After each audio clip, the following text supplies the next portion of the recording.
Alan Wake follows the titular character, a best-selling author, who agrees to take a vacation to Bright Falls with his wife Alice. Upon their arrival in the small mountain town, Alan catches on to the fact that Alice didn't bring him here just for a vacation. She's hoping that the change of scenery will help break his 2-year-long stretch of writer's block.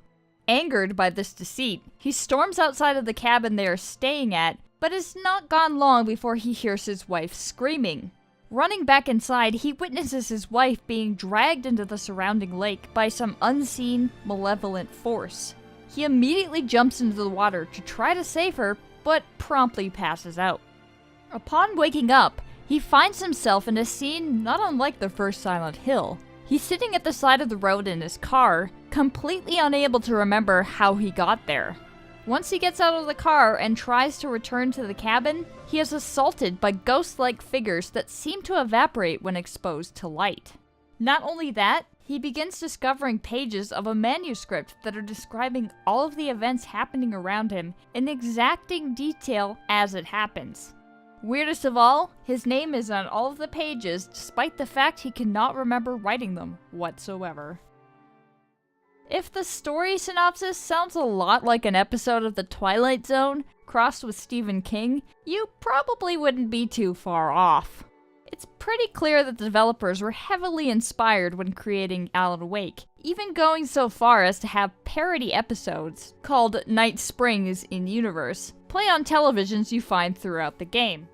Alan also meets a number of townspeople throughout the game that give off a very strong Twin Peaks influence in the way they look and act. Sadly, while there are certainly some interesting seeming characters in this world, the game doesn't spend a whole lot of time fleshing them out. I'd normally say this was lazy, but here it feels awfully deliberate. The whole world within Alan Wake feels like a dream a bad writer is having, as hazy and undefined as Alan's mysterious assailants. The game is divided up into chapters, which are introduced as if they were separate episodes on television. Every episode has a cold open, an intro, and even features a teaser for the next episode at the end. I love these little touches because they give the game a really unique feeling, not to mention that the recap allows you to pick up the game at any time and not be totally lost. There's a really interesting tie-in between the story and the music here. All of the songs feature lyrics, performed by Finnish band Poets of the Fall, that play directly into the story. They often describe what is going on, as well as give you hints about what you need to do next. The biggest problem with the story is one that is particularly painful this many years down the line, and that is that there's no full resolution to the story at the end. The developers intended there to be a full sequel, but besides a side story game, there has been no Alan Wake 2, nor any real signs of it happening anytime soon. As far as gameplay goes, Alan Wake is a fairly typical third-person action title, but adds an interesting light mechanic. On your journey, you will be armed with guns and other weapons, but the most important item you have is your flashlight. All of the enemies thrive in the darkness and can quickly overwhelm you. It's imperative that you stay in the light as much as possible. Light can be found in places like buildings, on light poles, and car headlights, but most of the time you'll be left with only a flashlight, which requires a steady source of batteries. This light mechanic is a nice touch, but on normal mode, it feels far too easy. The game gives you plenty of leeway to run through dark sections, and it serves up a near constant supply of batteries. I highly recommend playing the game on a higher difficulty if you're not terrible at this kind of game anyway. Normal mode really hampers the mood this game tries to create. Funny enough, back when this game came out, there was a huge tie-in with Energizer, so the game features ads on random billboards, as well as the logo appearing on all the items.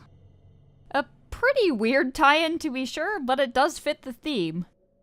Another issue with gameplay is how linear many of the levels are. Most of the time there's a set path for you to follow, and it doesn't give you alternative routes very often. This can make longer areas feel like a slog and can ruin any tension the game was attempting to create. Luckily, the game does change up locales fairly often, and has some pretty inventive boss sequences to break up the occasional monotony. Finally, we come to the graphics, and Alan Wake was certainly no slouch on the 360. While they're dated now, the game still looks good because of its great art design. The characters are nicely designed, and the environments are wonderfully detailed and lush.